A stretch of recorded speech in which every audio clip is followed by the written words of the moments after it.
The End of the War and Paris Peace Conference. Standard. W.36 Compare the goals of leading nations at the Paris Peace Conference with the outcomes of the Treaty of Versailles, and its impact on Germany. Performance-based objective. Students will be able to critically examine a source by assessing arguments in order to compare the goals of leading nations at the Paris Peace Conference with the outcomes of the Treaty of Versailles and its impact on Germany. Lesson agenda. I do. Introduction to the End of the War. We do. Guided reading. You do. Check for understanding and lesson review. For this lesson you will need paper, pencil, computer or mobile device, headphones. You may move at your own pace. Feel free to pause and rewind the video as you need. As you move through the lesson, consider this guiding question. In what way did World War I end? The last year of the war. In 1917, the Allied offensives on the Western Front had been badly defeated. In November, a revolution began to Russia, causing Russia's complete withdrawal from the war months later. However, the entry of the United States into the war gave the Allies a much-needed morale boost. For Germany, the withdrawal of Russia offered hope of possible victory. Germany could now concentrate their military operations entirely on the Western Front. In March 1918, the Germans launched their final offensive.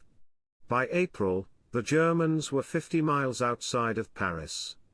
However, the German advance was stopped at the Second Battle of the Marne. With more than 1 million American troops pouring into France to reinforce the Allies, the Germans were forced to retreat. Collapse and armistice. German officials soon found that the Allies were unwilling to make peace with the autocratic imperial government of Germany. Reforms for a liberal government came too late for the tired, angry German people. On November 3, 1918, sailors in the northern German town of Kiel mutinied. Within days, councils of workers and soldiers formed throughout northern Germany, and took over civilian and military offices. Emperor Wilhelm II gave in to public pressure and abdicated. After he left the country, a democratic republic was established. On November 11, 1918, the new German government signed an armistice to end the fighting. Revolutionary forces.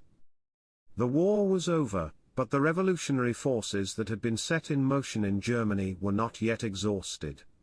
An internal power struggle began between different political parties. In December 1918, the German Communist Party launched an unsuccessful uprising to seize control of the German government. Austria-Hungary also experienced disintegration and revolution. As the empire grew war-weary, ethnic groups increasingly sought to achieve their independence. By the time World War I ended, the Austro-Hungarian Empire had ceased to exist.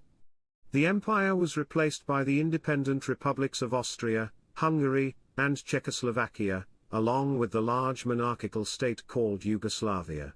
Check for understanding. 1. Why did the Germans think the exit of Russia would lead to their victory? 2. What effect did the United States' entry into World War I have on the conflict? 3. What problems did Germany and Austria-Hungary face immediately following the armistice?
The peace settlements. In January 1919, representatives of 27 Allied nations met in Paris to begin the negotiations to settle the peace terms. Though motivations for the war changed during the conflict, no one expressed their idealistic reasons for peace better than U.S. President Woodrow Wilson. Wilson believed his 14 points, his basis for a peace settlement, helped justify the enormous cost of the conflict. Wilson's proposals for a truly just and lasting peace included reaching the peace agreements openly rather than through secret diplomacy. His proposals also included reducing armaments, military forces or weapons, and ensuring self-determination, the right of each people to have their own nation. Wilson portrayed World War I as a people's war against absolutism and militarism. These two enemies of liberty, he argued, could be eliminated only by creating democratic governments and a general association of nations. This association would guarantee political independence and territorial integrity to all states. Wilson became the spokesperson for a new world order based on democracy and international cooperation. When he arrived in Europe for the peace conference, Wilson was cheered enthusiastically by many Europeans.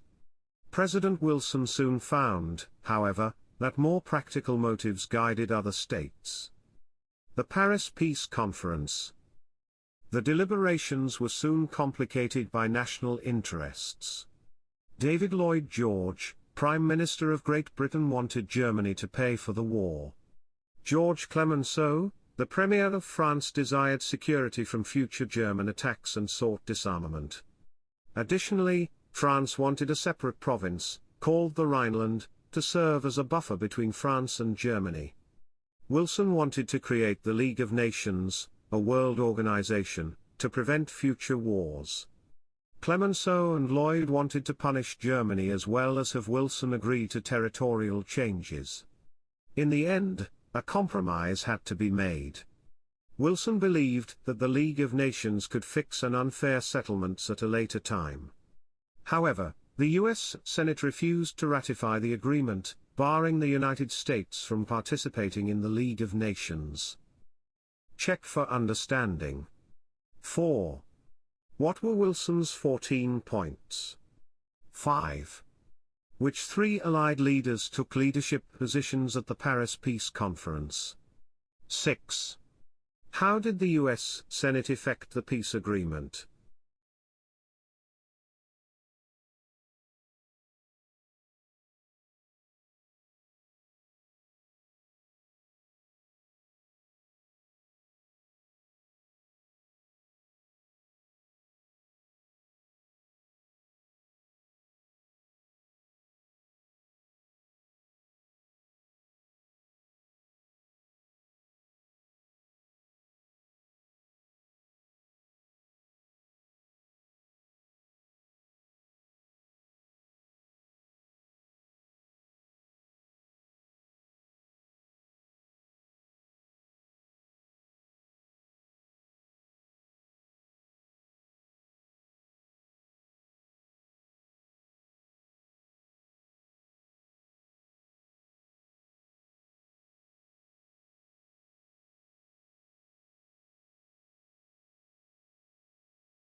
The Treaty of Versailles. The final peace settlement of Paris consisted of 5 separate treaties with the defeated nations of Germany, Austria, Hungary, Bulgaria, and Turkey. The Treaty of Versailles with Germany was by far the most important. The Germans considered it a harsh peace. They were especially unhappy with Article 231, the so-called War Guild Clause, which declared that Germany and Austria were responsible for starting the war. The treaty ordered Germany to pay reparations for all damages that the Allied governments and their people had sustained as a result of the war. The military and territorial provisions of the Treaty of Versailles also angered the Germans. Germany had to reduce its army to 100,000 men, cut back its navy, and eliminate its air force. Alsace and Lorraine, taken by the Germans from France in 1871, was returned. Sections of eastern Germany were awarded to a new Polish state. German land along the Rhine River became a demilitarized zone, stripped of all weapons and fortifications. Although outraged by the dictated peace, Germany accepted the treaty, self-determination and the mandate system. The Treaty of Versailles and the separate peace treaties made with the other Central Powers redrew the map of Eastern Europe. Many of these changes had occurred by the end of the war. The German and Russian empires lost much of their territory in Eastern Europe. The Austro-Hungarian Empire disappeared. New nation-states emerged from the lands of these 3 empires. These include Finland, Latvia, Estonia, Lithuania, Poland, Czechoslovakia, Austria, and Hungary. New territorial arrangements were also made in the Balkans. Romania acquired additional lands. Serbia formed the nucleus of a new state, called Yugoslavia, which combined populations of Serbs, Croats, and Slovenes. The Ottoman Empire was also broken up by the peace settlement. The broken pieces were split among France and Great Britain. In addition to these transfers, Great Britain, France, Belgium, and Japan were given governing control over Germany's various colonies in Africa and the Pacific. These acquisitions were officially called mandates. Woodrow Wilson opposed the outright annexation of colonial territories by the Allies. As a result, in the mandate system, a nation officially governed a territory on a temporary basis as a mandate on behalf of the League of Nations but did not own the territory. Conclusion? World War I shattered the liberal, rational society that had existed in Europe at that time. The deaths of about 16 million people, as well as the incredible destruction caused by the war, undermined the whole idea of progress. Veterans often came home injured mentally and physically. These men, along with the millions who did not return home, served as a constant reminder of the horrors of modern warfare. Entire populations had participated in a devastating slaughter. World War I was a total war, one that involved a complete mobilization of resources and people. As a result, the power of governments over the lives of their citizens increased. Freedom of the press and speech were limited in the name of national security. World War I made the practice of strong central authority a way of life. The turmoil created by the war also seemed to open the door to even greater insecurity. Combat in Western Europe, Eastern Europe, and the Middle East left marks on these societies that were felt long after the fighting ended. Revolutions broke up old empires and created new states, which led to new problems. The hope that Europe and the rest of the world would return to normalcy was soon dashed. Check for understanding. 7. Why were Germans upset about Article 231? 8. What new countries were created after the war? 9. How was World War I a total war?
Lesson review. On your own paper, answer the prompt below in full sentences. In what way did World War I end?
End of lesson. Good work, scholars. Make sure that your name, the date, and your class period are in the top right-hand corner of your paper. Turn your completed assignment into your class's assignment tray.